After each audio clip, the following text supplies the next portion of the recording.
Urgent. VAC Radio International lance le concours TikTok. La vie des misères au Congo sur le compte TikTok de Jean-Luc Kienge Show.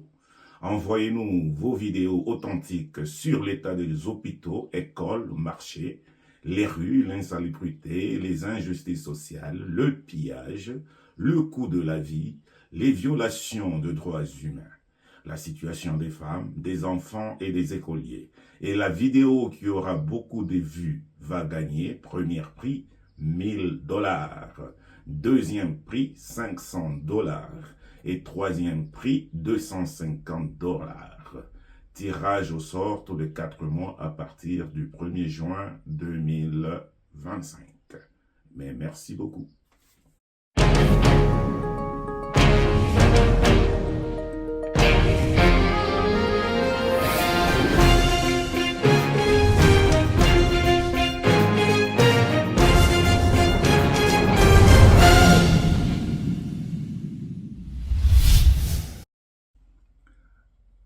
Bienvenue sur VAC Radio,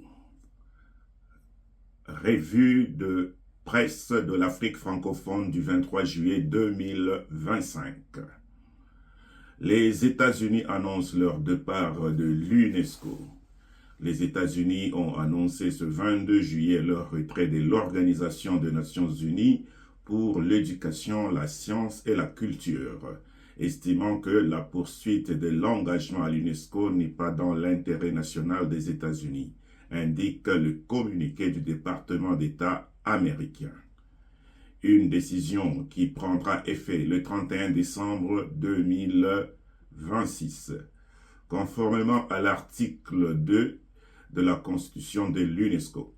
En effet, le département d'État a étalé les causes du retrait des États-Unis de l'organisation onusienne, invoquant le fait que l'UNESCO ouvre à la promotion des causes sociales et culturelles qui divisent et accorde une importance démesurée aux objets de développement durable de l'ONU, un programme mondialiste et idéologique pour le développement international qui va à l'encontre de leur politique étrangère. America First, l'Amérique d'abord. Source All Africa. Mali, l'armée et Wagner accusés d'exaction contre les civils Peul. Human Rights Watch a rapporté mardi que les forces armées maliennes et leur supplétif russe Wagner ont procédé à de nombreuses exécutions sommaires de personnes de l'ethnie Peul. L'organisation a indiqué que depuis janvier 2025, l'armée malienne et le groupe Wagner ont exécuté au moins une douzaine d'hommes Peul et fait disparaître 81 hommes au cours d'une opération. Groupe armé islamiste. En Côte d'Ivoire, un infirmier condamné pour un commentaire outrageant visant le président. Tokpaflan Jafet a été condamné à une peine de 36 mois de prison ferme et à l'équivalence de 7600 € d'amende pour avoir manqué de respect au chef de l'État Alassane Ouattara sur Facebook. Un infirmier ivoirien a été condamné à 3 ans de prison ferme pour un commentaire outrageant publié sur les réseaux sociaux visant le président Alassane Ouattara, a annoncé le procureur de la République d'Abidjan dans un communiqué consulté mardi 22 juillet par l'agence France Presse. Source Le Monde Afrique. Malgré la rupture avec le Sahel, Zelensky relance son offensive diplomatique en Afrique. Le président ukrainien Volodymyr Zelensky a réaffirmé lundi 21 juillet sa volonté de renforcer les liens entre l'Ukraine et le continent africain, en particulier sur les plans économiques et sécuritaires. Cette décision intervient alors que Kiev fait face à une rupture diplomatique avec plusieurs pays sahéliens, notamment le Mali, le Niger et le Burkina Faso, qui accusent l'Ukraine de soutenir la rébellion dans le nord malien. Lors de son intervention relayée par la présidence ukrainienne, Zelensky a intensifié sur l'importance stratégique de l'Afrique pour son pays. Il a proposé un partenariat basé sur la création des centres céréaliers en Afrique, présenté comme un levier économique d'intérêt mutuel. CAN féminine 2025. Le Maroc souffre la face au Ghana, mais rejoint le Nigeria en finale. l'équipe féminine de football du Maroc s'est qualifiée pour sa deuxième finale de suite après avoir éliminé le Ghana en demi-finale. Après. Le Nigeria a son palmarès qui parle pour lui et sa victoire contre l'Afrique du Sud, tenante du titre. Le Maroc a sa dynamique incontestable depuis 3 ans et son public qui lui donne des ailes. C'est lui-là même qui lui avait permis d'éliminer les Super Falcons en demi-finale 1-1 il y a 3 ans à domicile. Source RFI. Gabon. Les ventes de cacao et de café bondissent de plus de 300% en un an.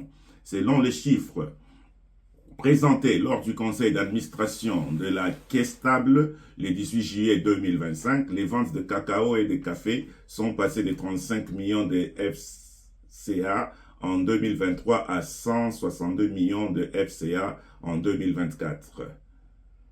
À la faveur de son conseil d'administration présidé par Jean-Maurice Hayen, la Caisse de stabilisation et de péréquation a livré des données révélatrices de l'évolution des filières café et cacao au Gabon.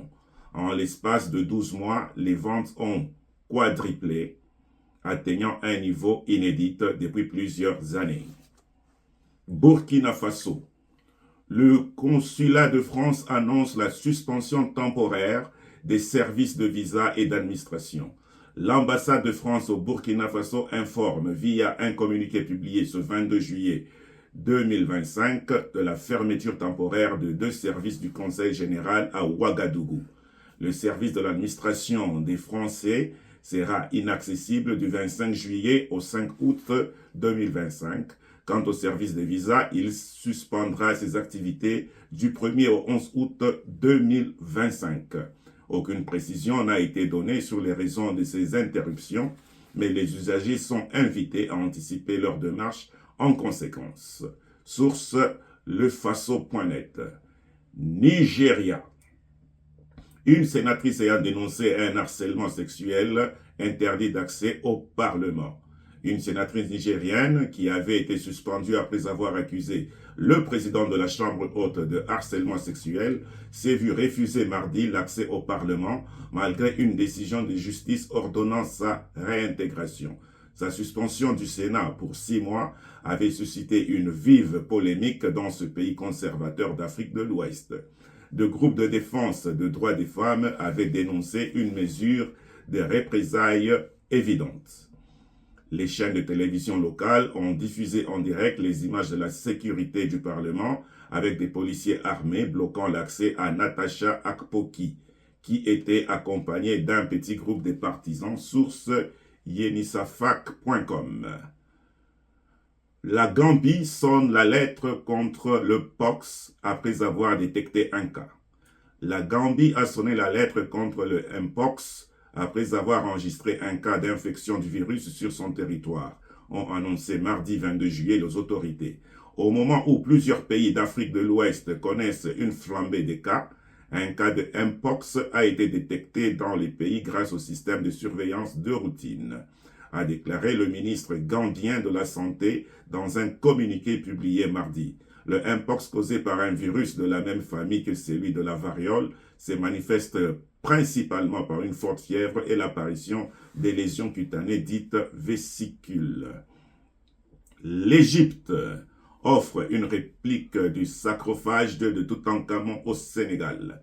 Les autorités égyptiennes ont décidé d'offrir une réplique authentique du sarcophage de Toutankhamon et de sa momie, symbole de l'héritage pharaonique. Ce cadeau est destiné à marquer la célébration du 65e anniversaire des relations diplomatiques entre les deux pays prévues à Dakar le 25 juillet prochain. À l'occasion du 65e anniversaire des relations diplomatiques entre les deux pays, l'Égypte offrira au Sénégal un cadeau exceptionnel.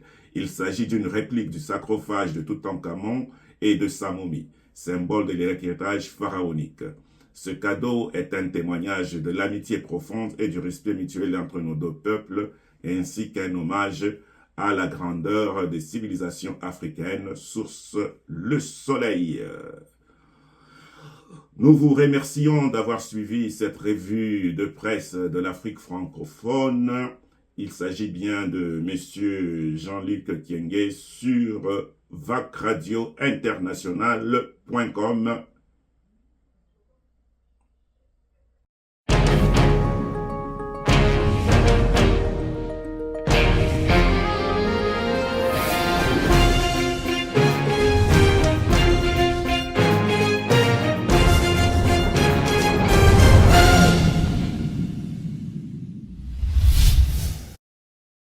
Urgent.